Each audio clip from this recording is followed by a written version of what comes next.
I ara us presento a la Carmen. La Carmen Loureiro és una persona entranyable que estimem moltíssim i que estem molt contentes de tenir aquí. La Carmen, bueno, a veure, té un currículum extens, alguna cosita, vale. Bueno, és professora de secundària, ara és professora, sí, treballa com la Irene, no? Que s'han jubilat i treballen més que mai, en realitat.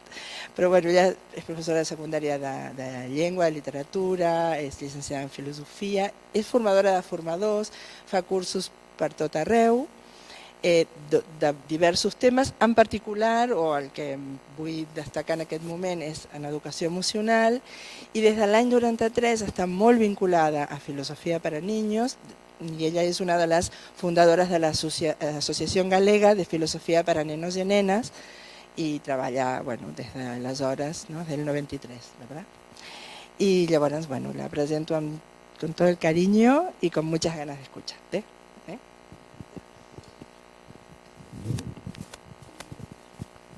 Pues buenas tardes, a ver qué tal se me oye. Casi hubiera preferido sin el micrófono, pero parece ser que no se oye bien. Entonces vamos a utilizarlo. Sí, no es, la voz no es muy natural, pero no importa. Vamos allá. Vamos a empezar con la provocación del título. Filosofarte y o emocionarte. Digo y o porque vivimos en el mundo de la disyunción. O esto o aquello. ¿Sí? O estudias o trabajas. Y no, a mí me gusta más la conjunción, el pensamiento complejo de lo que nos habla Morín. ¿Por qué no?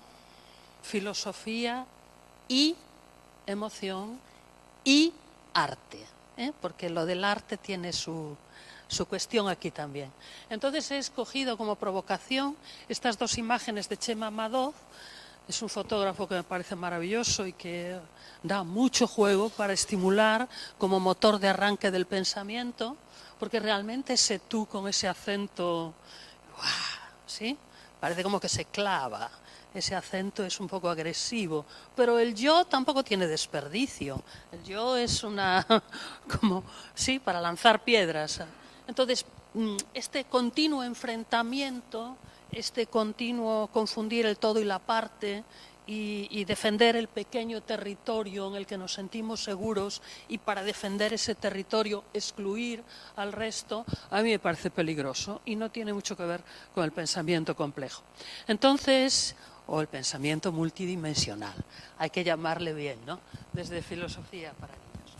Entonces, partiendo de esa provocación, yo creo que hay que trabajar la filosofía y la emoción desde la emoción desde la filosofía, es decir, empezar a profundizar un poco aquí.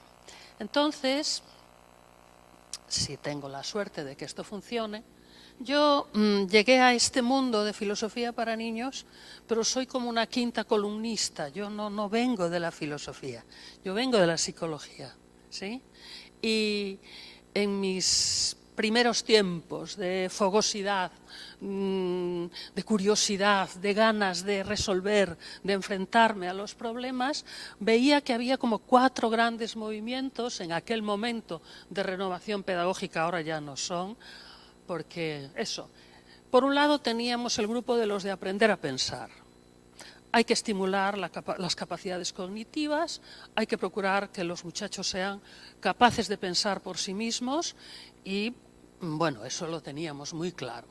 Y entonces explorar en los métodos de Harvard, de Feuerstein, una exploración en ese terreno.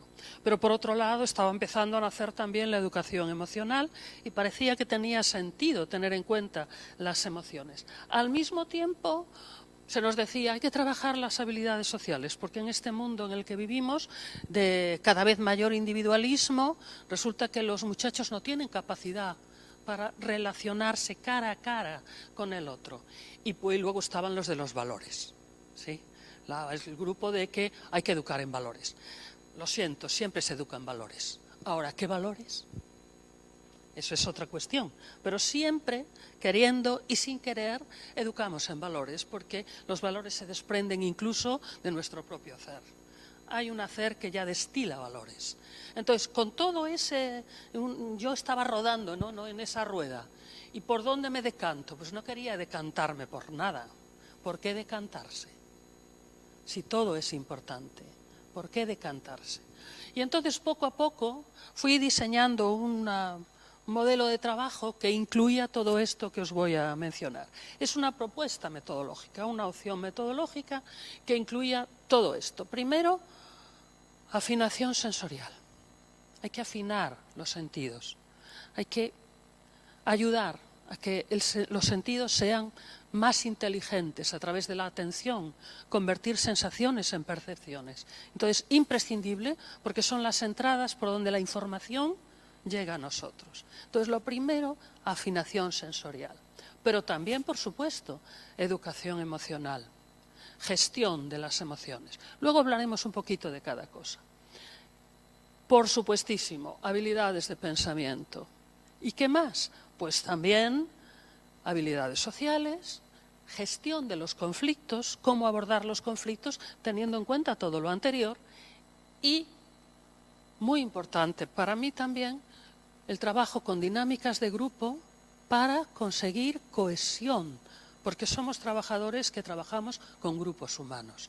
Y a veces se nos olvida esto y empezamos a interactuar individualmente con este, con aquel. No, somos grupos y los grupos tienen una potencia extraordinaria que no supera a los propios docentes. Entonces, un poco teniendo todo esto como meta, como opción metodológica, en el año 93 me tropecé con filosofía para niños. Teniendo ya todo esto ahí, todo esto rodando, pero no sabiendo cómo implementar todo esto de manera que no fuera algo episódico. Porque esto tiene un problema, y es que ahora vamos a hacer el día de tal, y ahora vamos a trabajar la semana de las emociones, y ahora vamos a hacer ecología en el Día de la Paz, y ahora vamos... Cuidadito, todo esto, que puede ser muy divertido como inicio o como fin de un proyecto, no modifica para nada actitudes, no cambia cosas. Entonces, yo necesitaba un eje que estructurase todo esto. Y ese lo encontré en Filosofía para Niños. Yo con Filosofía para Niños puedo hacer todo esto. De hecho, lo he hecho durante muchísimos años, ¿sí? Muchísimos años. Y Filosofía para Niños me dio los macroobjetivos. ¿Qué queríamos conseguir? Queríamos conseguir que los muchachos y las muchachas fuesen cada vez más razonables, pero también más creativos. Y creativos no solo en el sentido de la creatividad artística, sino de la creatividad vital. Es decir, me encuentro ante un problema, ¿cómo lo abordo si el algoritmo que seguía no me funciona? Pues tengo que explorar nuevas posibilidades. Entonces, creatividad vital y no solo artística. Y la última palabra, sensibilidad. Yo trabajo con muchos docentes, ¿no? Y cuando les pregunto cómo está este contenido, este macroobjetivo en los currículums, pues se ríen y me dicen, bueno, esto no está en ninguna parte, esto no está, ¿sí? Bueno, la sensibilidad como concepto muy amplio que incluye el cuidado, la ética del cuidado, ¿sí? Entonces, con esos tres macro objetivos ya tenía como una línea, ¿no? Bueno, Filosofía para Niños me da una manera de hacer todo esto. Y entonces, en el año 93, os decía, comencé con los materiales de Lippmann, con una pasión casi bulímica. Me hablaron de ellos y me pasé todo el verano leyéndome todos los materiales. Bueno, aquello pudo haberme dejado exhausta, pero afortunadamente no pasó. Conocí, profundicé, trabajé con el alumnado muchos años, fundamentalmente con Lisa, aunque utilicé también Harry, Kyo y Gus, Nous, es decir, utilicé muchos materiales, pero quizá el que más, probablemente Lisa, con los adolescentes. Pero luego también tomé contacto con el proyecto Noria. Conocí a Irene y a Angélica ya hace unos cuantos años también. No vamos a decir cuántos, ¿no?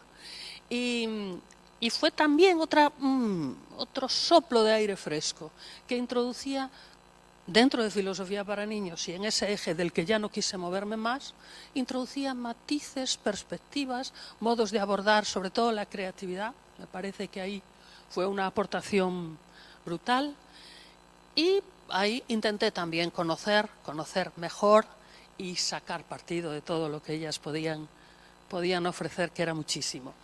Y luego tuvimos además una locura que fue intentar hacer un proyecto particular en Galicia y así se nos ocurrió montar un proyecto que se llama el Proyecto Miroscopio, con muy mala suerte, porque nos lo editó la editorial Everest, que quebró. Y entonces ahora nuestro material está en el limbo de los justos, está en el limbo, los derechos, todo eso. Entonces no voy a hablar mucho, pero sí introduciros esa palabra. ¿Por qué le llamábamos miroscopio? Lo cual no es da lugar a una serie de confusiones, porque ¿con qué se queda todo el mundo? Microscopio, con microscopio. ¿Y qué será eso? Proyecto de filosofía que se llama microscopio. Bueno, no, se llama miroscopio porque un niño de infantil, Antón, le dijo a su madre: mami, yo quiero un aparato que me sirva para verlo todo. Lo que está muy lejos, las galaxias, las estrellas, pero también lo que está cerca, los trozoides. Fijaros cómo hablaba. Yo quiero ver los trozoides, lo más pequeño. O sea, él quería un multiusos. Y entonces quería caleidoscopio, microscopio, telescopio y todo en una cosa, para poder verlo todo.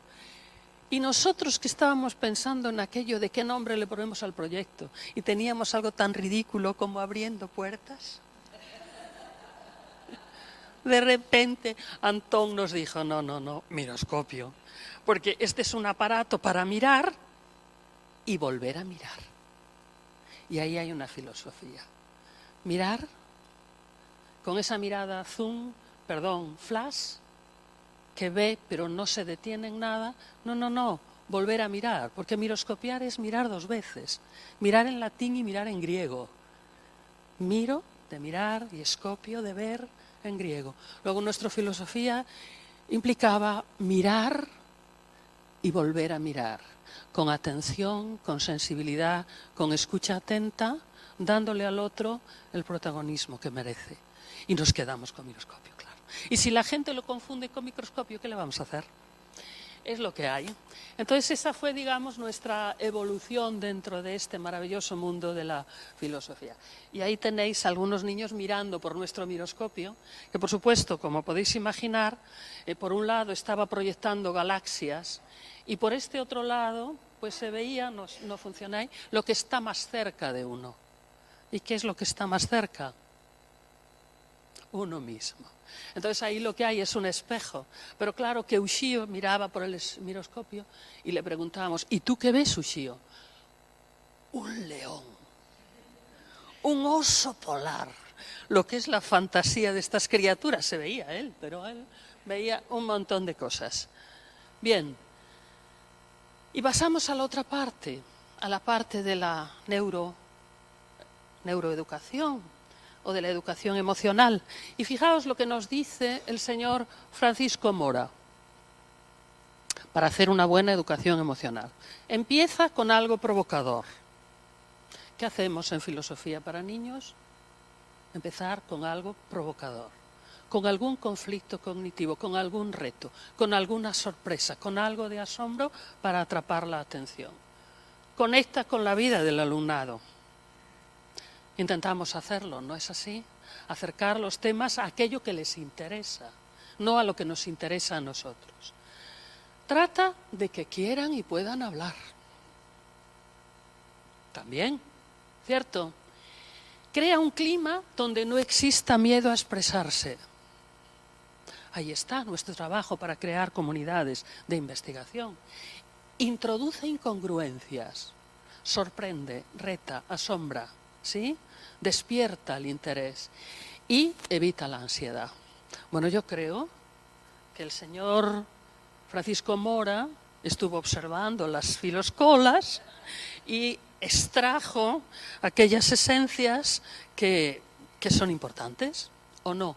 ¿No coincide esto con lo que hacemos en las comunidades de investigación? Luego no estamos tan lejos unos de otros. Y ahora me tengo que parar aquí un poquito.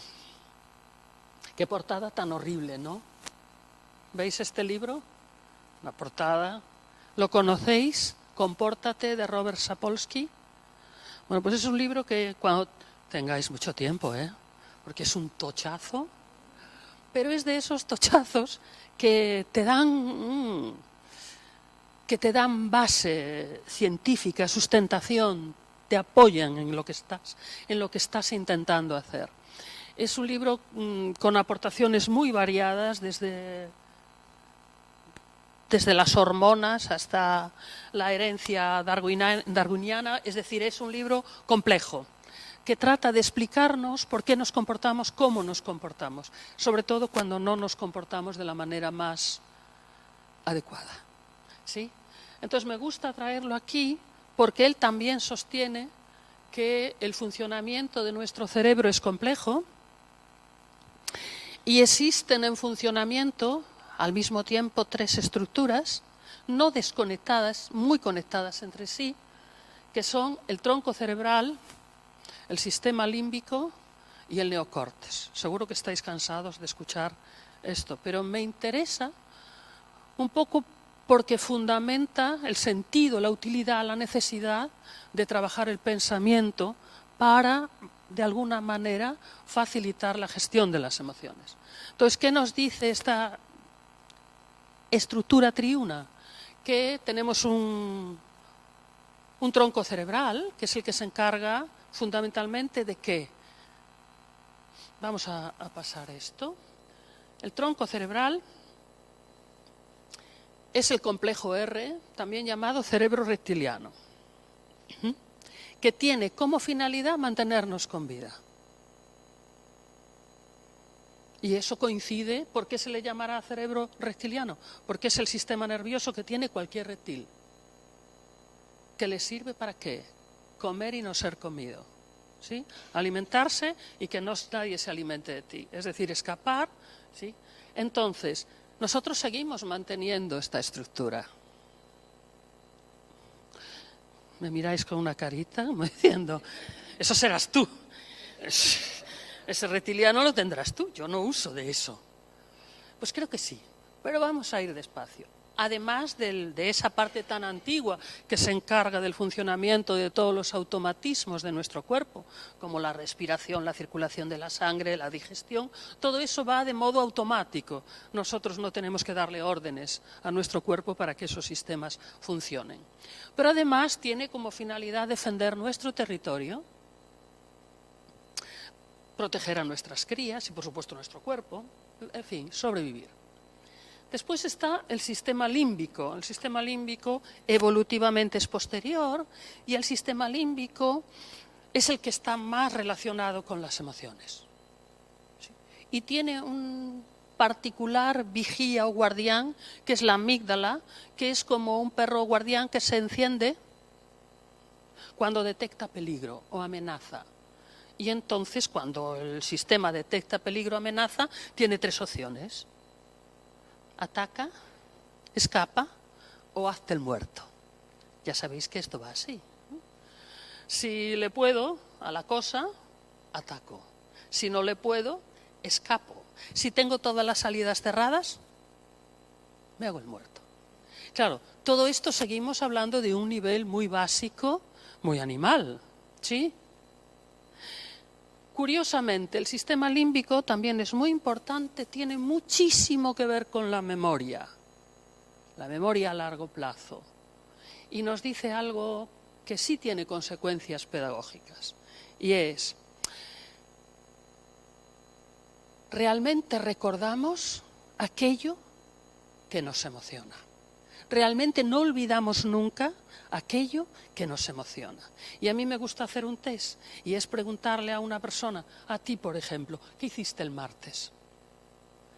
Ya, sí, pero hiciste así primero. Dar clase. Eso se supone. Pero no recuerdas nada especial seguramente del martes, porque si no lo hubieras ¿Has hecho hace algunos meses o incluso años algún viaje especial? Por ejemplo, a Mongolia el verano pasado. Mira, ya os puede contar cosas. Fue a Mongolia. ¿Recuerdas tu viaje a Mongolia? Muchísimo. Mucho más que lo que pasó el martes pasado. Es curioso, ¿no? Claro, ¿por qué recuerda su viaje a Mongolia? Pues porque lo hizo con los sentidos alerta, la novedad, ¿sí? Emocionado, algunas veces para bien, otras no tanto para bien, pero estabas tú implicado vitalmente en ese viaje y no se te olvida, queda como un paquete en la memoria, ¿sí? Claro, esto tiene consecuencias pedagógicas, ¿o no? Claro, si lo que hacemos cada día es una rutina, di clase, dijo él, di clase. Un alumno diría, tuve clase, ¿sí? Pero seguramente no recordará nada, ¿sí?, vivencial que le toca, que le despierta. Pues no olvidemos esto del sistema límbico. Y por supuesto nos queda el Ferrari, el neocortes. Esto sí que es específicamente humano, lo tenemos mucho más desarrollado que el resto de los animales, nos permite pensar, nos permite tener capacidad de abstracción y nos permite algo muy importante, que es la metacognición, la consciencia. Claro, esto es maravilloso, ¿sí? ¿Y qué pasa con estas tres partes de nuestro complejísimo cerebro? ¿Están armonizadas? ¿Se llevan siempre bien? ¿A veces tienen dificultades? ¿Cómo pensáis?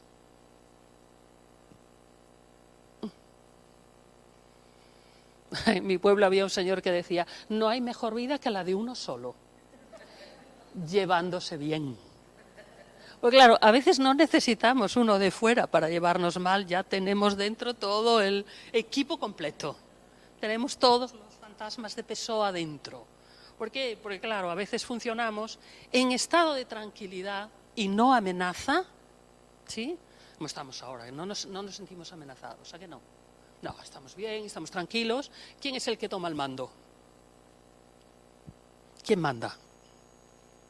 Hombre, el neocortes. Ahora estáis pensando, ¿o no? Tranquilamente. Ahora, si ocurriese algo aquí que realmente pusiera en peligro vuestra vida o vuestra integridad, ¿quién mandaría?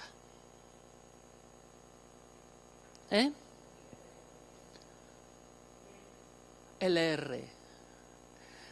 Tremendo, pero es cierto. ¿Y qué ocurre? Que el sistema, claro, hay gente que dice, ¿y luego para qué tenemos esa cosa tan arcaica?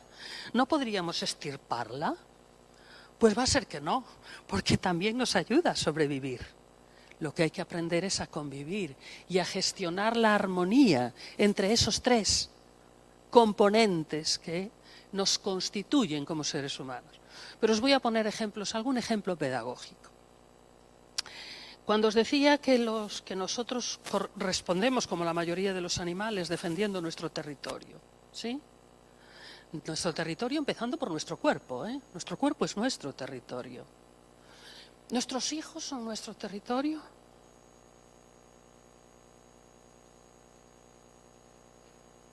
Aquí está la cuestión moral, no deberían. Pero yo no os pregunto si deberían o no. Estoy preguntando si son o no son. ¿Y por qué sabemos que sí son? Porque yo puedo decirle a mi hijo, no tienes nada de empatía con tu madre. Llevas 3 semanas sin llamar por teléfono. Bueno, le puedo decir muchas cosas, pero no me lo digas tú. ¿Vemos esto? No me lo digas tú, porque tú te estás metiendo en un territorio que no es el tuyo. Tú no conoces a mi hijo como yo lo conozco. Sí, sí. Segundo ejemplo, llamamos a una madre, digo madre porque son las que suelen venir, para darle alguna noticia sobre el rendimiento de sus hijos, su comportamiento. Situación conocida por todos y todas, ¿no? Y entonces la madre nos empieza a escuchar atentamente y de repente se cruza de brazos. Nos mira y está pensando, ¿y esta señora tendrá hijos?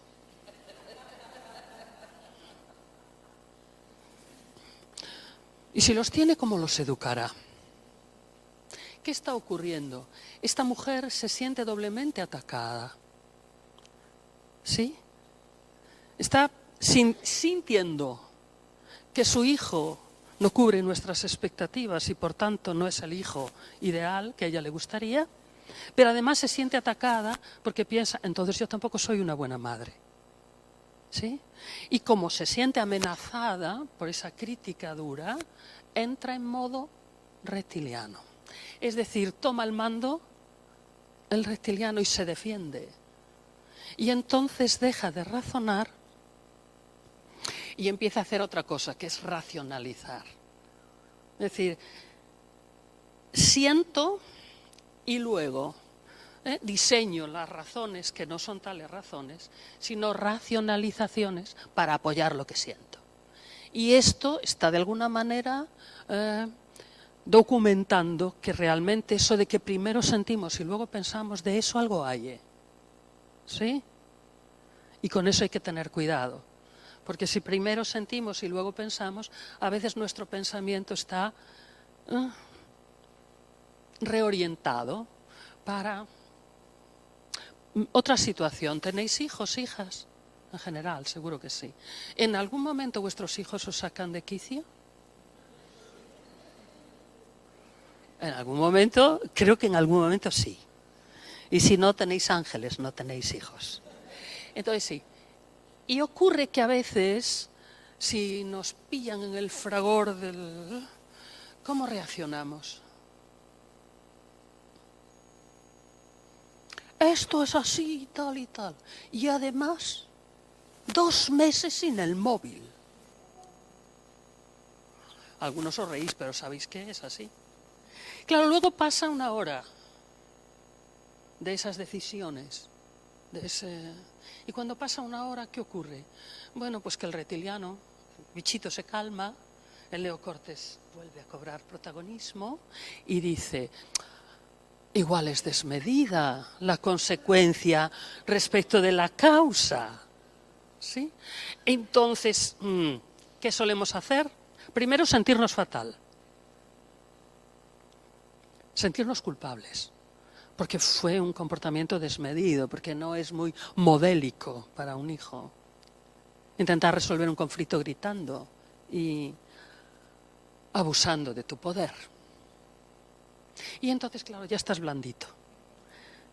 Y como estás blandito y culpablito, pues ellos acaban consiguiendo lo que quieren.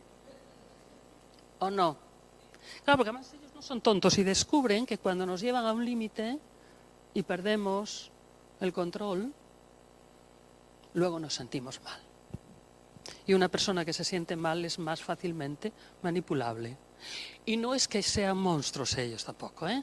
Es un mecanismo de acción-reacción y de supervivencia. Hay que sobrevivir. Lo que quiero deciros es que esto es muy importante porque está detrás de casi todos los conflictos que tenemos. Y podríamos poner cualquier ejemplo. Desde un problema de pareja hasta un problema de Estados Unidos y China. Es que me da lo mismo. Hay mucho reptil suelto, ¿eh? Muchísimo. Están desbocados, están. Y además alimentan o el miedo o la ira. Porque saben que son las 2 emociones que nos hacen ser inútiles para el pensamiento. Porque en estado reptiliano no podemos pensar. Eso nadie, ni Einstein. Es decir, en el momento de que te arrebata el bicho, pues no puedes pensar.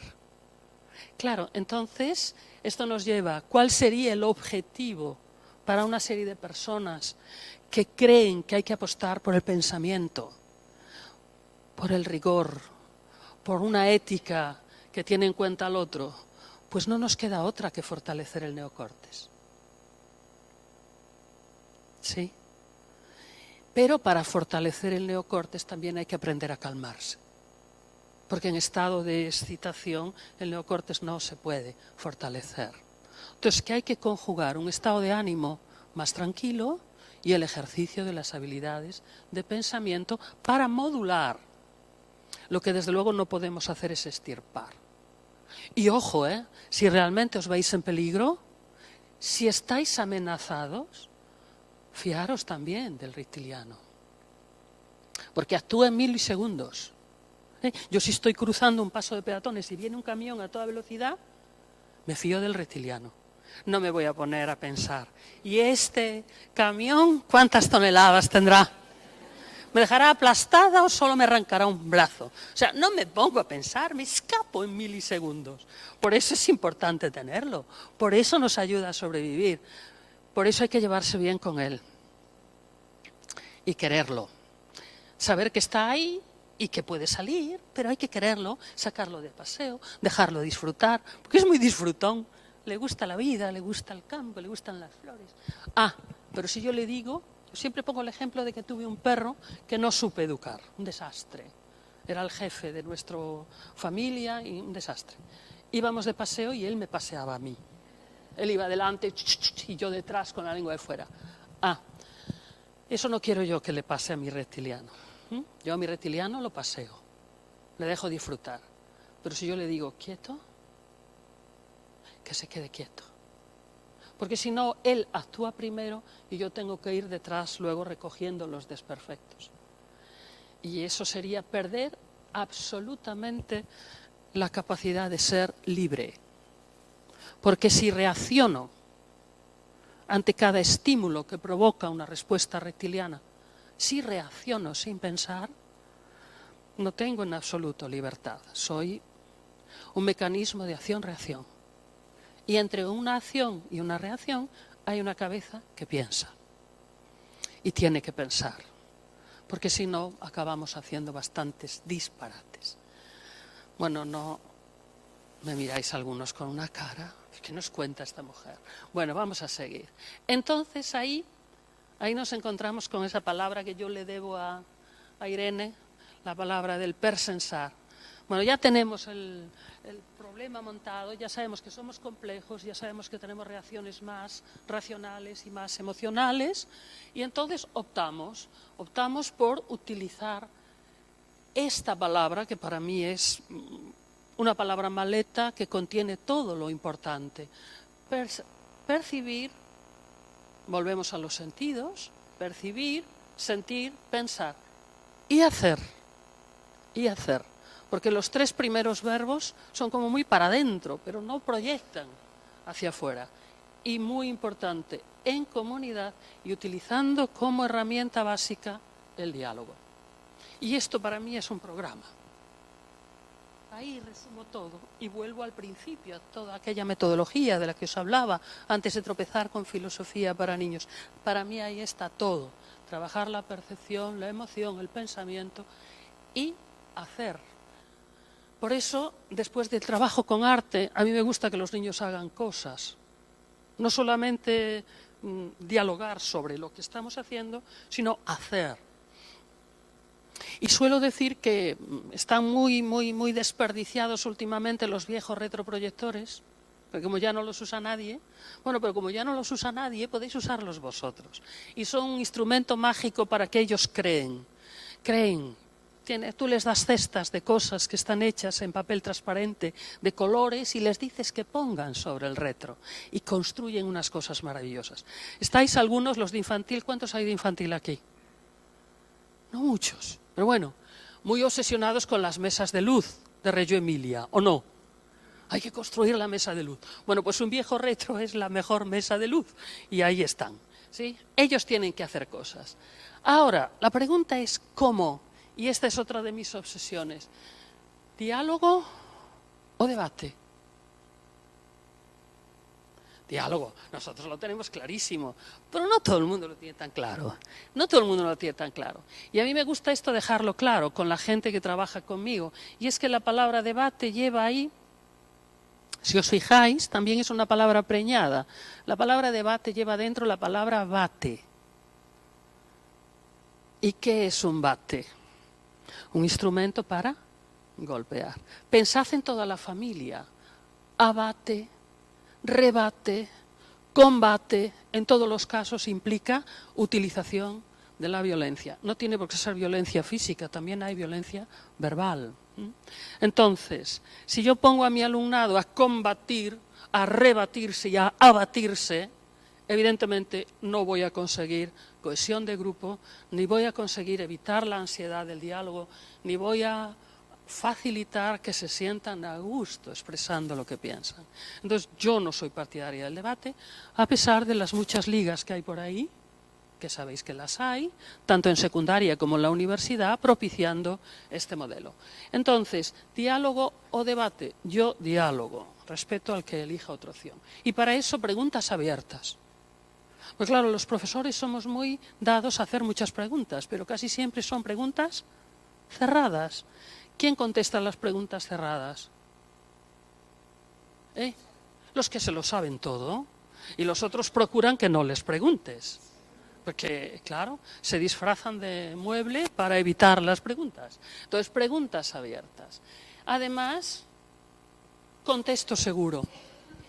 Por eso hay que facilitar la cohesión de grupo, porque si no tenemos un contexto seguro, si no se sienten arropados, acogidos, respetados dentro del grupo, algunos van a tener miedo de hablar.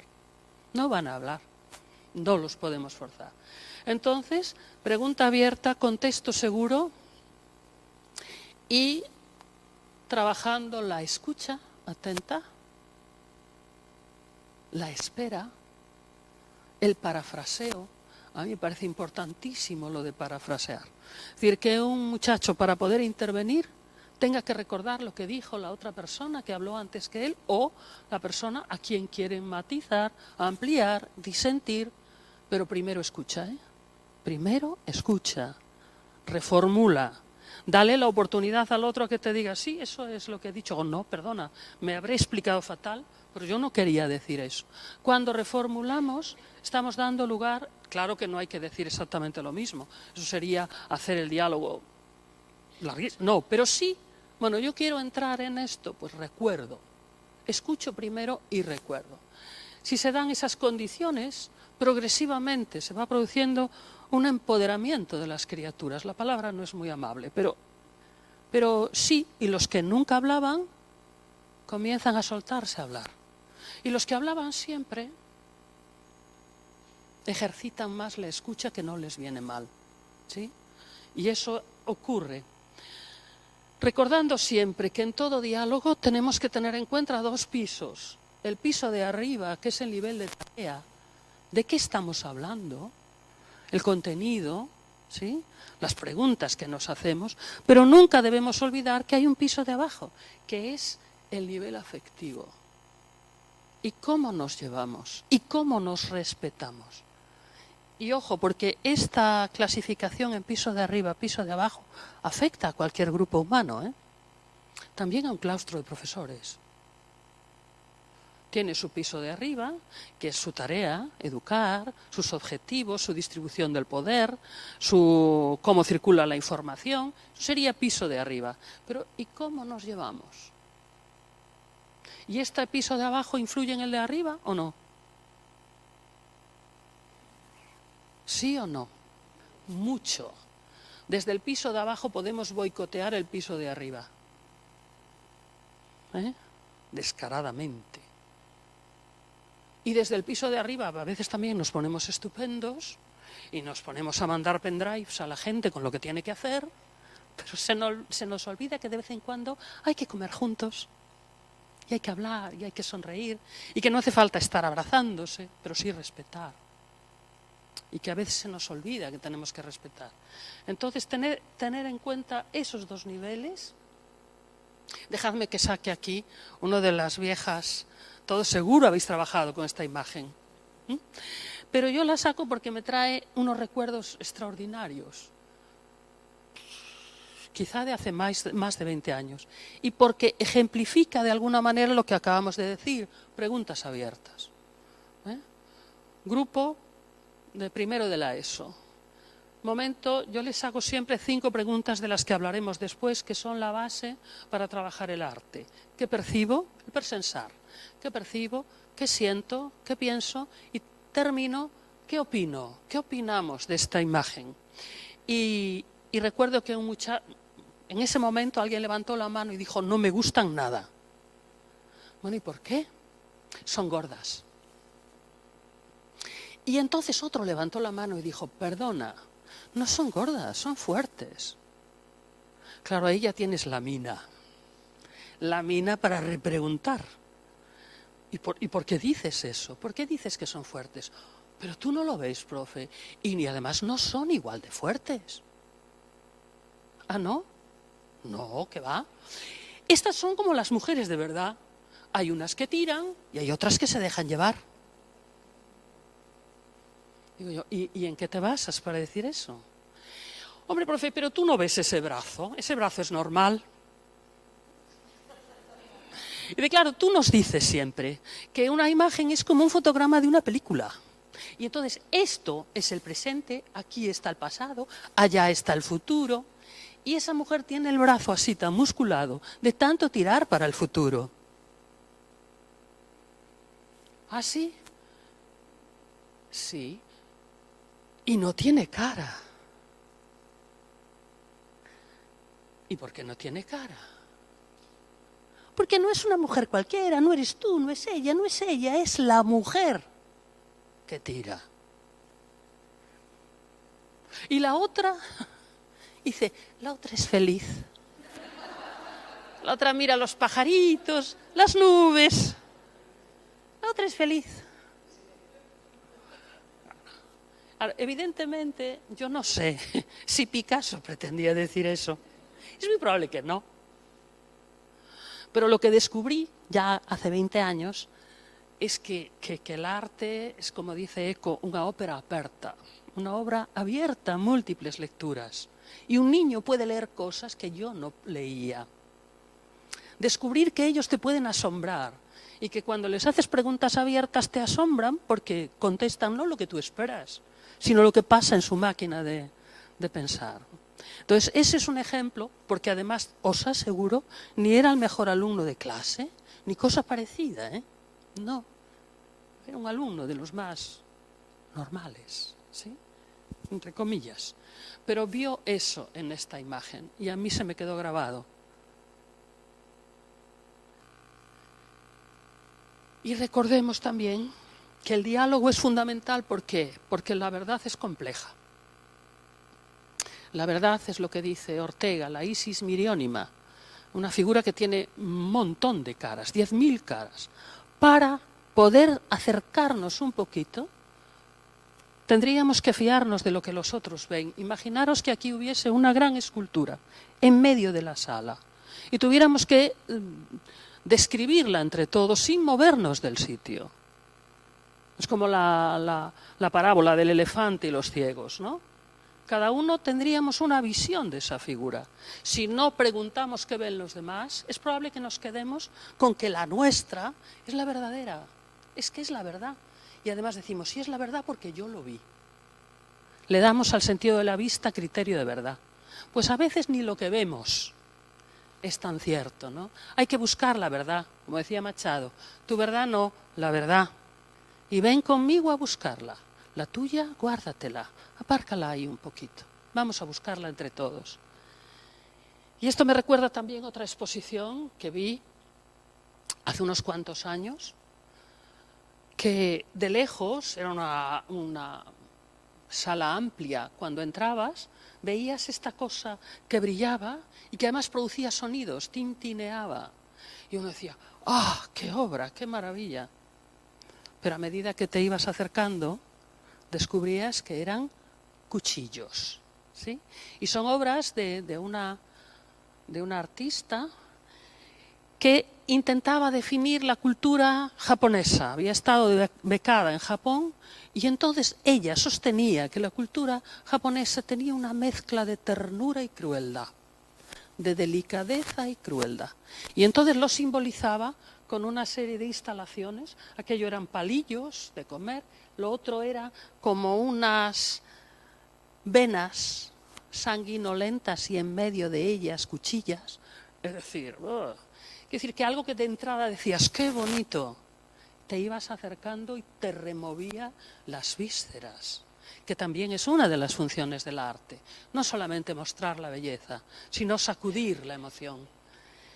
Bien, y siguiendo a la maravillosa gente de Noria, descubrimos que los mejores o unos de los mejores motores de arranque del diálogo son los cuentos, los juegos y el arte. ¿Sí? ¿Y por qué estos motivos, cuentos, juegos, arte, tienen ese poder para dar inicio, dar lugar al diálogo? ¿Vosotros qué pensáis? Hombre, algo me podéis decir, ¿eh? Una idea tendréis, que sois expertas y expertos. Que emocionan un poco. Están más cerca de la vida que otros recursos. Bueno, hay algo más. Vamos a ver. Tienen, bueno, lo de el arte y el juego al tiempo, esto es una maravilla, que los niños puedan jugar con el arte, pues ya es de más. Dimensiones evaluativas, dimensiones que están detrás de la motivación para hacer algo o querer hacer algo. Y entonces hay varias dimensiones. La primera es provoca alerta, atención, atrapa la mirada. Yo utilizo siempre como recurso y como ejemplo lo de pensar en la pareja. A ver, no te voy a volver a preguntar a ti porque ya sería mucho, ¿no? Tú misma, ¿tienes pareja? ¿Eh? Sí. ¿La primera vez que viste a tu pareja llamó tu atención? ¿Sí? Sí, algo hubo, ¿no? A lo mejor no fue la primera, pero algo llamó tu atención.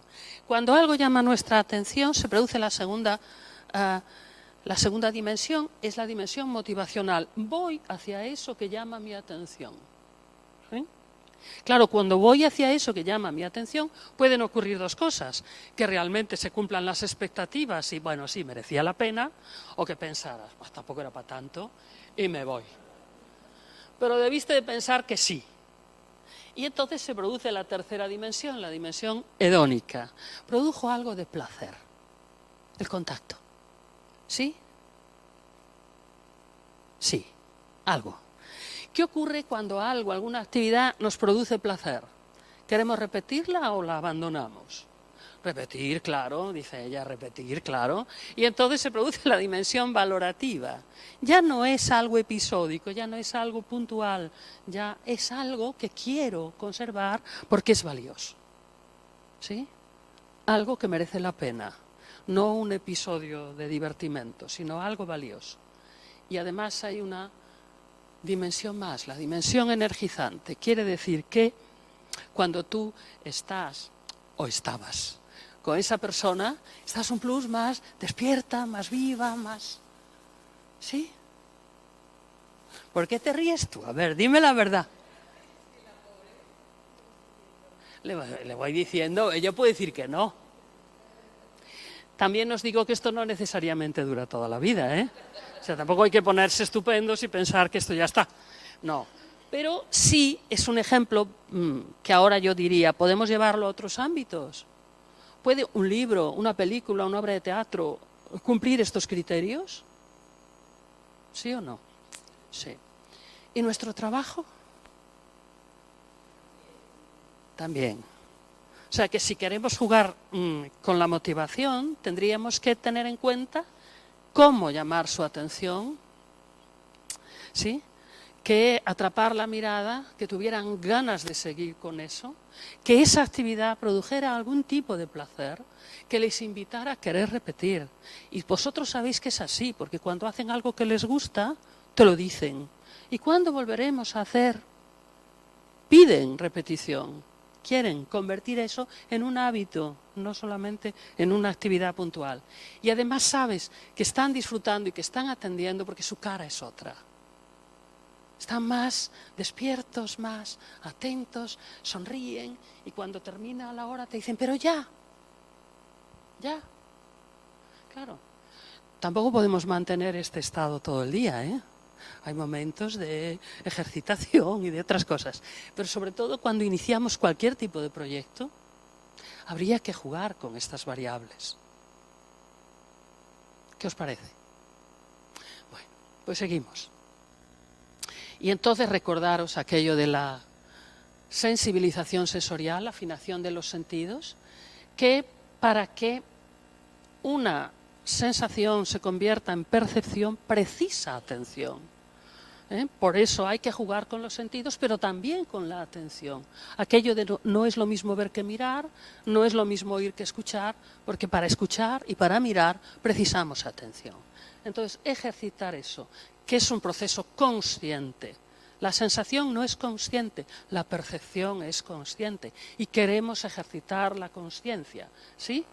Tanto, y recordar que la palabra sentir es muy polisémica, porque podemos sentir desde las sensaciones, desde los sentidos, sentir desde las emociones, pero también de encontrar sentido a lo que ocurre, buscar el sentido y sentir como captar cómo nos sentimos. Es una palabra que da muchísimo juego. Y el diálogo, porque si yo desarrollo los sentidos a través de la experiencia, esa experiencia se enriquece muchísimo cuando dialogo sobre la experiencia. Y la prueba de eso es que cuando hacemos lectura de imágenes, muchachos que no habían hecho determinadas hipótesis, cuando oyen a otros, modifican, reestructuran su percepción de las cosas y su cognición también. ¿Y qué le falta? Los ojos. Y esto es importante. ¿Por qué?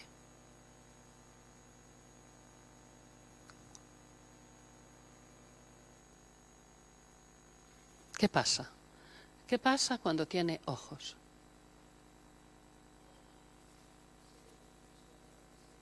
Se ve lo que siente, se ve su expresión. Ahora fijaros, claro, esto es una conjunción extraña, porque esto es un bloque de mármol. Pero ¿qué ha pasado con el bloque de mármol? Le hemos puesto ojos, pero no ojos de mármol. ¿Sí? Entonces, hasta un bloque de mármol, cuando le ponemos ojos, cobra algo de vida, ¿o no? También es una artista muy curiosa que se llama Victoria Diel, que hace esto. Coge estatuas y las colorea, les da algo de vida. Pero también hace todo lo contrario, fotografías de seres humanos y les quita los ojos. La tía es potente, ¿eh? Pero de alguna manera nos hace ver la importancia de los ojos, la importancia comunicativa. Por eso los sentidos también tienen mucho que ver con la ética, porque la mirada también tiene un componente moral o ético. Una mirada informa, una mirada confirma, una mirada persuade, seduce, una mirada hace un montón de cosas, ¿sí? Y hay un texto que descubrí hace poco que dice: los ojos no conocen el silencio. Los ojos hablan siempre, más allá de su propia voluntad. Lo suyo es como un murmullo incesante que cuenta y se cuenta, que pide y que da. Y es importante porque nuestra mirada también es importante. ¿Sí o no? Claro, muchas veces hay docentes que me han dicho: yo nunca le he dicho a un alumno o una alumna ninguna cosa inconveniente, yo me controlo muchísimo, yo no. A veces no es necesario decir nada. Según cómo les miremos, ya les estamos diciendo: creo en ti, sé que eres capaz, confío. O contigo no hay nada que hacer, eres un desastre, hagas lo que hagas. Y no hace falta decir nada. Por eso el poder de nuestra mirada no lo olvidemos nunca.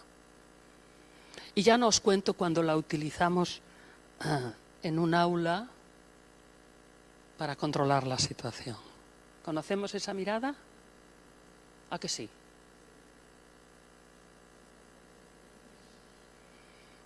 Eso tiene que ver con nuestros parientes los simios. Ya sabéis que el simio jefe, no es el que tiene más fuerza. Es el que hace bajar a todos la mirada. Y a veces el profesorado usa y abusa del recurso emocional. Pero lo mismo que la mirada, el tacto. Recordad la idea de tocar, ser tocado, tener tacto en las relaciones. Eso tiene un componente ético importantísimo. Tenemos tacto. Somos delicados en el trato. Tentar también tiene un componente moral. Y, por supuesto, el gusto y el olfato, que son las fuentes de la gula y la concupiscencia y todo aquello que nos decían, ¿verdad? Y el oír y escuchar. El oído. Escuchar implica atención, consideración, respeto. Y sentirse escuchado es la mayor inyección de autoestima que le podemos dar a una persona. Escuchado atentamente, sin juicio. Y ahora dejo los sentidos. Recordad, afinación sensorial, pero luego educación emocional. Y pasamos a esto, que es el mundo más básico de las emociones básicas, que son aquellas que vienen de serie, con las que nacemos, y que no hay que confundir con sentimientos, estados de ánimo y otras cositas, rasgos de personalidad, que son otras historias. Estamos hablando de lo que siente una criatura a los pocos días de nacer, que ya tiene miedo cuando oye un ruido extraño y se sorprende, ya le da asco que le metas algo granuloso en la boca, ya sonríe cuando ve a su madre, ya se entristece cuando se marcha y se enfada cuando le quitas algo que tiene. Es decir, esto viene en lo que hablábamos antes de los 3 pisos del cerebro. Esto tiene que ver con el sistema límbico y está ahí. Y esto hay que conocerlo porque es como las vocales del abecedario. Los muchachos y las muchachas tienen que saber que esto está ahí, que no pueden evitar sentir esto, porque lo sienten independientemente de que quieran o no, pero pueden aprender a regular. Porque además entre las emociones hay diferencias de clase, pero también diferencias de grado. Y esto es importantísimo. Yo puedo estar levemente enfadada, muy enfadada, enfadadísima, fuera de mí. Es decir, que en una escala de 0 a 10 puedo pasar por muchos grados. Y según el grado, voy a tener posibilidades de gestionar eso o no. Es decir, si yo estoy enfadada en grado 2 o grado 3, puedo hacer un montón de cosas. Ir a darme un paseo, leer un libro, escuchar música, cambiar, distraer el foco de atención del problema. Pero si estoy en grado 6, la cosa se va complicando. Y si estoy en grado 10, hay que dejarme sola y... sí, porque en compañía puedo ser peligrosa. Entonces, preguntas básicas que trabajamos en el diálogo con las criaturas sobre las emociones. Primero, ¿cómo reconocerlas? ¿Cómo sabemos en mí mismo y en los demás qué estamos sintiendo? ¿Sí? ¿Cómo reconocerlas? A través del rostro, del movimiento corporal, del tono de voz. ¿Cómo reconocerlas? ¿Cómo identificar las diferencias de grado? A mí hubo un tiempo que me gustaba llevar una goma. Era como un avisador. Y cuando me estaba empezando a enfadar, ¿qué hacía? Tiraba de la goma. ¡Duele! Pero te recuerda, Carmen, estás en el momento de parar y hacer cosas, ¿sí? Porque si dejas, si retroalimentas el problema, no lo vas a parar. Otra pregunta, ¿qué causas las desencadenan? Entonces es muy bonito cuando los niños dialogan, ¿qué nos pone tristes? Y las preguntas, pues a mí me pone triste cuando mi mascota se pone enferma, o cuando se murió mi perro, o cuando un amigo ya no quiere jugar conmigo. Vamos explorando las distintas causas de la tristeza. Por supuesto, el profesor también, porque una de las cosas que hay que hacer con las emociones es reconocerlas y validarlas, que todos las experimentamos. Hay que validar las emociones, no validar a veces las consecuencias, las acciones que se derivan de ellas. ¿Qué consecuencias se siguen? Estamos hablando del enfado. ¿Qué hacemos cuando estamos enfadados? Empujamos, ¿sí? Rompemos cosas, gritamos. Bueno, cada uno cuenta qué es lo que se hace, cuáles son las derivadas. Otra pregunta es si es agradable o desagradable experimentar esa emoción. Y la última pregunta, y muy importante, y si te resulta desagradable, ¿qué haces para dejar de experimentarla? Y es curiosísimo porque hay un montón de niños que tienen estrategias. Ya tienen estrategias con 3 y 4 años para decir qué hacen cuando algo no les gusta de lo que están sintiendo. O sea, siempre hay que partir de lo que ellos hacen. Luego les podemos proponer cosas, pero primero nos interesa saber qué hacen ellos. Pues para mí estas son preguntas básicas, ¿sí?, para gestionar un diálogo en torno a estas emociones básicas. ¿Qué emoción está experimentando? Asco. Y esta es una de las que es conflictiva, porque hay mucha gente que no interpreta el asco como una emoción, lo ve como otra cosa. Por supuesto, es un mecanismo de defensa, porque ¿qué hacemos cuando experimentamos asco? Proteger nuestro cuerpo. Cerramos, tapamos la nariz, procuramos no respirar ese aire contaminado. Es un elemento que nos protege la salud. Pero claro, yo os haría otra pregunta. ¿Se puede experimentar esto mirando a una persona? ¿Perdón? Por desgracia, sí.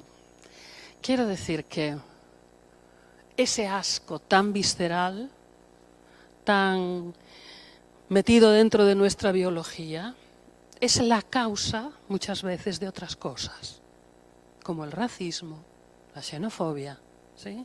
O sea que detrás de muchas cosas, de muchos prejuicios, realmente lo que existe es asco. Un asco no gestionado. Y esto es un poco para poneros el ejemplo de las diferencias de grado. Está claro, están experimentando la misma emoción, pero en diferente grado. Aquí con el muchacho podemos hacer cosas para cambiar su estado de ánimo. Un montón. Primero ya dejar de hablar de lo que está ocurriendo y hablarle de otra cosa. Proponerle otra cosa. Y ya su atención es tan lábil que basta que le cambies el foco para que la otra ya lo tiene un poco más complicado. ¿Y esta? ¿Podemos hablar con ella en ese momento y convencerla? Funciona decirle, ¿por qué lloras, mujer? Tu primo no llora, tu hermano no llora, ¿y tú por qué lloras siempre? Eso la tranquiliza muchísimo. Es como cuando vosotros estáis nerviosos y viene la pareja o un amigo y te dice, mujer serena, te relájate un poquito, que tampoco es para tanto. ¿Nos relaja eso? No, porque cuando sentimos algo necesitamos validación, necesitamos que se respete esa emoción que tenemos, ¿sí? Pedimos respeto por lo que sentimos, otra cosa es por lo que hacemos, ¿eh? Yo puedo decirle a esta niña, entiendo que estés enfadada, porque te he obligado a hacer algo que no te gusta, o porque no te he dejado hacer lo que te gusta. Cuando estés más tranquila y podamos hablar, te explicaré por qué. Pero desde luego no la desautorizo su emoción. No es ningún monstruo por enfadarse. Es una criatura, nada más. Y entonces pasamos, sí, de la filosofía, las emociones y el arte como recurso. ¿Sí? Vamos ahí. ¿Por qué es un recurso tan potente? Además de porque cumple normalmente las 5 dimensiones de la motivación, porque tiene una gran apertura a la interpretación, porque posibilita diálogos muy ricos, diálogos abiertos. Y por eso os decía antes, el arte tiene esa función de centrar la mirada, y el marco es importante, ¿eh? ¿Qué os parece? ¿Que sí o que no? El marco acota, te dice dónde mirar. Por eso yo veo esta escena y no miro tanto la piedra, que me fijo en lo que está dentro del marco. Entonces, a veces nosotros enmarcamos. Y estas preguntas básicas que os decía, ¿qué percibo con los 5 sentidos? ¿Con los 5 sentidos, profe? Si en una imagen solo puedes percibir con un sentido, la vista. Pues no, porque por asociación nosotros tenemos recursos en nuestra memoria perceptiva que nos hacen, si yo os digo ahora, ¿recordáis el olor de una panadería de la que acaba de salir el pan del horno? ¿Sí o no? Claro, y no es porque estéis utilizando la nariz y vuestras vías olfativas, es porque tenéis memoria olfativa y podéis asociar con una imagen. Entonces, con todos los sentidos. ¿Qué siento? ¿Qué emoción despierta en mí esta imagen? ¿Qué pienso que me quiso contar el que hizo esta obra de arte, que en el fondo es un mensaje metido dentro de una botella que alguien recoge? ¿Y qué opino? Ahí hay que argumentar. Entonces, con esa guía, por supuesto, Os muestro esta imagen porque es un recurso muy macarrónico, pero lo de la cortinita, ir corriendo la cortinita para que hagan hipótesis sobre lo que está al otro lado de la cortinita, lo hemos tenido que usar en alguna ocasión, ¿sí? Y vamos a un cuadro muy canónico. Una obra de arte muy conocida, muy admirada. Supongo que todos ya la habéis identificado, pues es fácil, ¿eh? ¿Por qué creéis que yo me he comido todo y solo he dejado los pies? ¿Cómo están esos pies?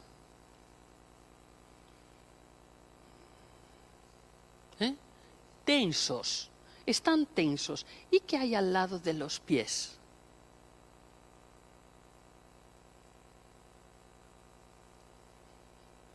Esto es una experiencia curiosísima porque es que es algo que la mayoría de los adultos no ven y que los niños lo ven inmediatamente.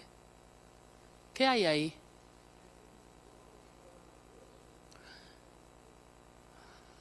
¿Qué hay por aquí? A ver.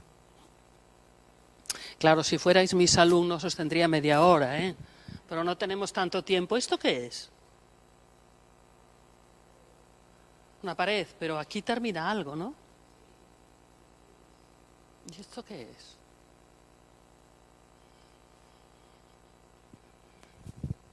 Pues es un abismo.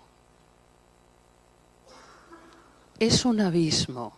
Ahí termina el campo de flores, maravilloso campo de flores, que termina en un abismo. Se rompe bruscamente, verticalmente, y hay unos pies tensos, dice Gloria. ¿Por qué estarán tensos, Gloria? No se quieren caer.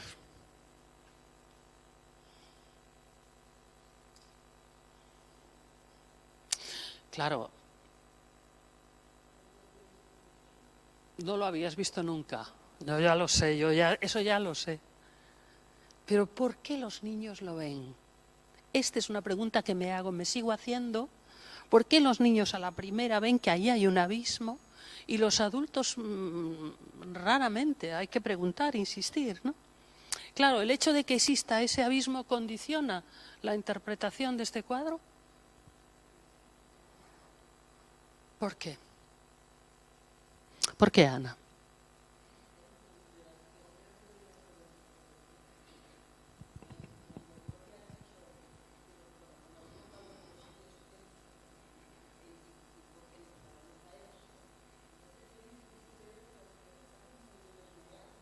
Como medio desmayada.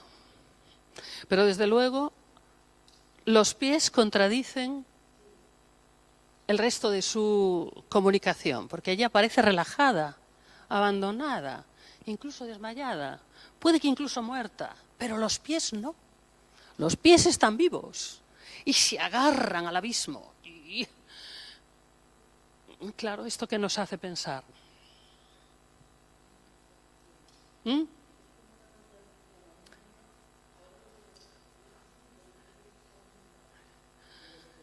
Claro, la cuestión es que los detalles son importantes. Los detalles pueden marcar la interpretación de algo. Aquí hay dos personas, además muy estereotípicas, ¿verdad? Él con ese cuello de toro, esa fortaleza, esos... Él domina. Ahora, domina, pero de libro. Y hay gente que me dice, pero es que la quiere muchísimo. Y no la va a dejar caer. La va a retener siempre ahí al borde del abismo, con todo su afecto, pero no la va a dejar caer. Me da igual. La cuestión es que puede. Sí, puede ser que la quiera muchísimo, puede ser que la esté sosteniendo por toda su vida y más allá. Pero desde luego hay un desequilibrio de poder. Hay alguien que puede soltar. Y hay alguien que si es soltado, lo tiene crudo. Claro, a mí este cuadro me ha dado unas sesiones extraordinarias con adolescentes para tratar el tema del amor. No de la manera que lo estoy tratando ahora, porque no es eso, se trata de que ellos vean, piensen, digan, no de darles las respuestas.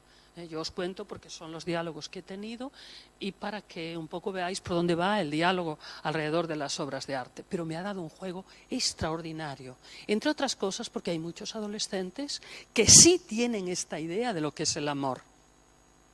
Y entonces ponerles, removerles es un poquito bajo los pies y hacerles pensar, pues igual no está mal. Sé que tengo que ir acabando, me dice Gloria, y vamos a acabar. ¿Qué tipos de pensamiento ponemos en juego y procuramos poner en juego? Pues el escáner emocional, primero para saber qué siento, por qué lo siento. Pensamiento causal, ¿por qué? Pensamiento contextual, ¿qué circunstancias están influyendo en todo esto?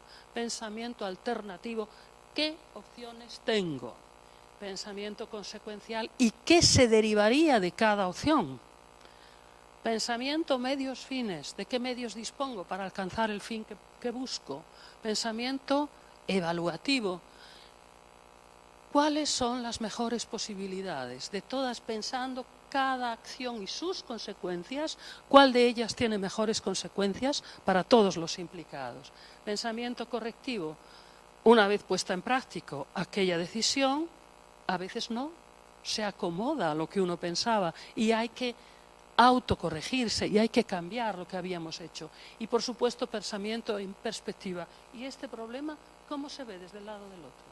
Es decir, ponernos en diferentes perspectivas para abordar el problema desde distintos puntos de vista. Si os fijáis, todos estos tipos de pensamiento son importantísimos, pero tanto para el arte como para un proceso de resolución de conflictos. Son los mismos procesos de pensamiento. Así que tenía así unas cuantas cositas más, pero bueno, yo creo que ya estuvo bien, dejadme acabar. Termino con otra obra que me da muchísimo juego, pero solamente quiero que veáis en aquello de percibir, sentir, pensar y hacer algunas cosas que han hecho mis alumnos con las habilidades de traducción, tratando de preservar el sentido de esta imagen. Y ya con esto termino. La imagen, ¿qué nos refleja? Evidentemente, el proceso de creación, con materia obtenida desde la naturaleza, más la energía de la luz, más la emoción que sale del corazón, pero el pensamiento todo eso combinado hace que un creador transforme aquello que crea en materia viva, ¿sí? Y os pregunto si esta niña hace lo mismo, o esta. ¿Y qué me decís de este? Que dibuja caballeros andantes y salen ya preparados para la lucha. Ya no pregunto, ¿no? No pregunto si es masculino o femenino. Bueno, y este que transforma las notas en golondrinas, o esta la sirena que las transforma en pececitos. En el fondo todos ellos han hecho cosas distintas, pero han preservado la idea de lo que es crear.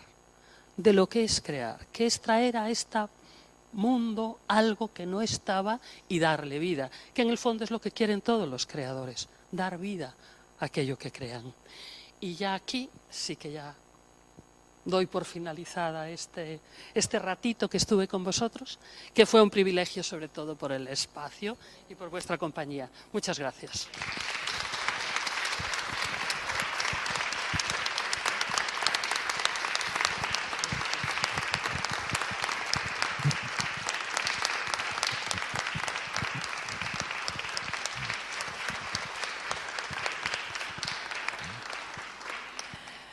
Bueno, seguramente alguien tiene ganas de hacer alguna pregunta, algún comentario, que podemos dedicar unos minutos antes de pasar a la otra parte que es bien diferente, pero me parece que, teniendo a Carmen aquí, si alguien quiere comentar algo, hacer alguna pregunta, podemos dedicar un tiempito.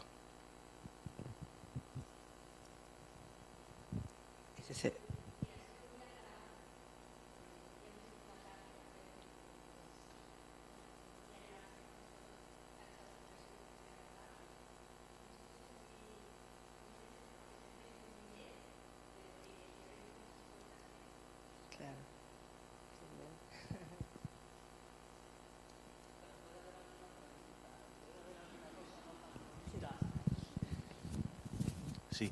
A propósito de cuando le has preguntado a Bernat si recordaba lo que había hecho el martes, ¿hay que recordarlo todo? ¿No es bueno olvidar?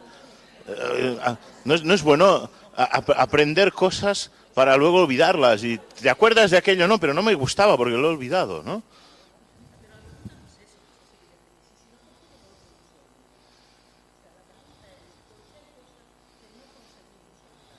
Sí, cuando nos planteamos el aprendizaje, ¿no? Pensamos, bueno, hay que emocionar porque hay que recordar, pero claro, 5 horas recordando cada día es como el cuento de Borges, ¿no? De Funes el Memorioso, ¿no?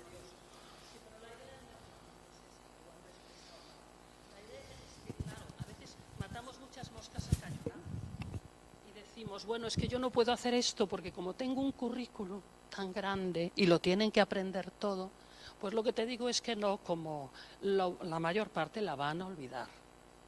¿Sí? Bueno, pero lo malo es que dediquen tantísimo tiempo a cosas que van a olvidar y no dediquen nada de tiempo a cosas que son significativas. En ese sentido es lo que me parece peligroso. Claro que van a olvidar de manera natural, pero de verdad que lo que nos importa no lo olvidamos, ¿eh? Y no me refiero solo a lo positivo o a lo agradable, lo desagradable tampoco lo olvidamos. Pero eso queda ahí, atornillado por los siglos de los siglos, ¿sí? Entonces, hombre, si podemos darle un poco más de sentido, de significado y un poquito más... Yo no digo que haya que estar todo el día en estado de gracia. No, no es eso. Pero que haya que... Algunos momentos tiene que haber en la educación que sean así. Y en la comunidad de investigación se producen muy a menudo. Y por eso recuerdan, después de muchos años, cuando hablamos de la paradoja del avión, profe, ¿cómo puede estar en un lugar y no moverse y el tiempo y tal? Y se acuerdan después de 15 años, porque aquello les sorprendió. Entonces ya sé que hay que olvidar. Y bendito sea que también, no sé, alguna cosa más. En el uso del arte que bueno, como recurso, ¿no? Parece para desencadenar todo esto, yo por lo que veo utilizas mucho la dimensión simbólica, ¿no? Bueno, las asociaciones que hacemos con, por ejemplo, de los pies o ese cuadro que era como muy, muy simbólico, ¿no? Pero en la dimensión formal, una composición, una combinación de colores, de formas, también. No pudimos hacer una práctica, ¿no? Pero si hubiéramos hecho una práctica, por ejemplo, en el cuadro de mujeres que corren por la playa, pues a mí los niños me solían decir, pues me huele a mar, a algas, a tal, me sabe a sal, tal. Pero luego también hacían una estructura, la estructura compositiva. Si tuvieras que definir este cuadro con las líneas elementales, ¿cómo sería este cuadro? Pues tiene una horizontal, luego una un poco más quebrada, y las figuras dibujan como una estrella de David. O sea, buscábamos también y colores cálidos y fríos, y cómo el fondo frío hace que cuando estás hablando de la temperatura del cuadro haya niños que te digan calor por el cuerpo de las mujeres, pero ese frío del mar. O sea, no es solamente, claro, no podemos hacerlo aquí porque aquí ha sido contar, pero no un taller de práctica. Si no, os estaría mareando con una sola de esas imágenes una sesión completa, ¿eh? Eso seguro, y con algunas incluso más. ¿Qué haces aquí? Pues un poco, nosotros en Galicia decimos meter Santiago en padrón, que es meter un sitio muy grande en un espacio pequeño. Entonces intentas dar más información, porque es como abrir caminos y abrir senderos, pero lo correcto no es hacerlo así. Lo correcto es que hablen ellos, que hubierais hablado vosotros mucho más, no yo, ¿sí? Ya lo siento.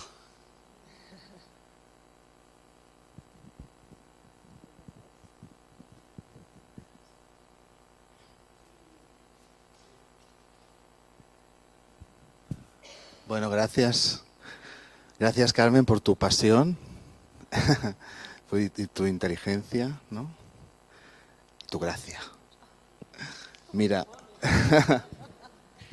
te voy a hacer una pregunta que creo que es difícil. Y te la hago como alguien que no sabe responderla y que le preocupa. Has hablado de emociones, pero sobre todo de las básicas, ¿no? Y yo me pregunto, ¿cómo puede ayudarnos la filosofía, ¿no? Con las emociones que son más complejas, ¿no? como la desolación, la frustración, ¿no? Cosas que, bueno, que yo trabajo con adolescentes, pues te lo encuentras y que a veces son algunas, vienen y se van y no sabes por qué, ¿no? Yo también como tengo 52 años y sigo frustrándome, desolándome y soy de filosofía para niños de hace muchos años, ¿no? Entonces, ¿qué plus crees que podemos, que filosofía puede ayudar a darnos para tratar con esto, ¿no? Y desde luego sí que el matiz que yo digo que hay que empezar por las básicas, porque son los mimbres con los que luego se hace el cesto. Es decir, en la desolación hay tristeza, hay no sé qué, hay no sé cuánto. Lo mismo que el amor, claro, el amor es una emoción, el amor es un sentimiento. Y recordad que hay diferencias, sobre todo de tiempo. Las emociones suelen ser de corta duración y bastante intensidad. Un sentimiento suele ser de mucha más larga duración y a lo mejor no tan intenso o por grados de intensidad. Me parece que hablar de ello, dialogar sobre ello, hace que ellos entiendan más lo que les pasa. Y un adolescente que es una montaña rusa emocional necesita entender lo que le pasa y necesita saber que les pasa a la mayoría, que no están ahogados en su individualidad, que eso es... Y aprender también que si conocen esos estados de ánimo, pueden intervenir sobre ellos. ¿Sí? Claro, aquí nos faltaría ¿y qué haces para intervenir?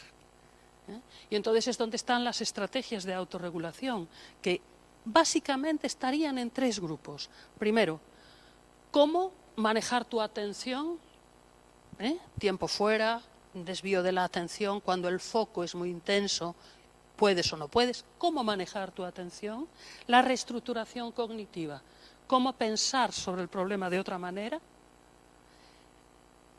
Otro grupo sería expresión, cuando no puedo, por lo menos déjame volcar lo que siento. Por eso simplemente contarlo, la comunicación oral, ya le quita muchísima intensidad a algunas emociones. Es la cosa de que tenéis un problema, vais a tomar un café con una amiga y os ponéis a contar y no desaparece el problema, pero sí va drenando y suavizando la intensidad. Entonces, expresar a través de todas las artes. Las emociones se pueden expresar por la música, por la danza, por la palabra. Entonces es un campo maravilloso para... Y luego hay el otro grupo de actividades que son las de aprender a calmarse. Es decir, aprender a respirar, a relajarse, a hacer visualizaciones y viajes imaginarios. Eso que también hace Angélica.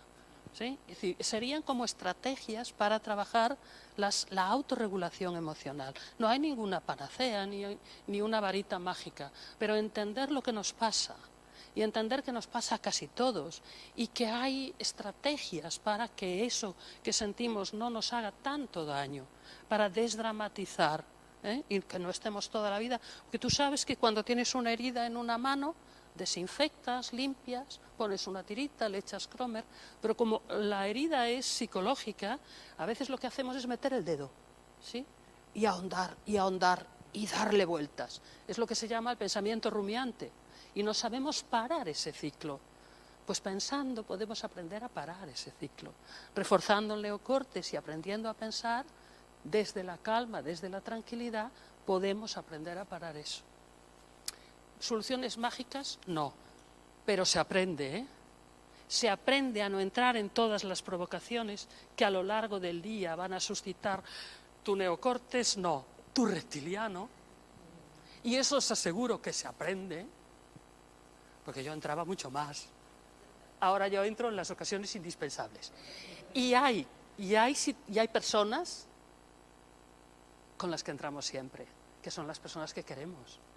Es decir, a mí una persona me insulta, pues puedo pasar, ya aprendí a no sentirme atacada y a no sentirme, pero si lo hace un hijo, no sé. O sea que siempre tienes que estar aprendiendo, siempre tienes que estar aprendiendo. No es fácil, porque somos seres muy complejos, pero el ser seres pensantes nos hace más libres, porque nosotros tomamos la decisión de lo que queremos sentir y de lo que queremos hacer. Y por eso yo creo que merece la pena insistir. Y yo le doy las gracias a Filosofía para Niños porque me dio una herramienta. Me dio la herramienta estructurante. Si yo tenía muchas herramientas sueltas, pero la Filosofía para Niños me dio el eje. Ahí tenía los valores, ahí tenía todo lo que quería trabajar. Y no eran actividades deslavazadas y descolocadas. Y por eso me siento absolutamente contenta. Del año 93 hasta aquí, no solo no ha disminuido mi pasión, sino que aumenta cada día. O sea que estoy muy contenta de mi historia personal y de haber tropezado con mi tribu.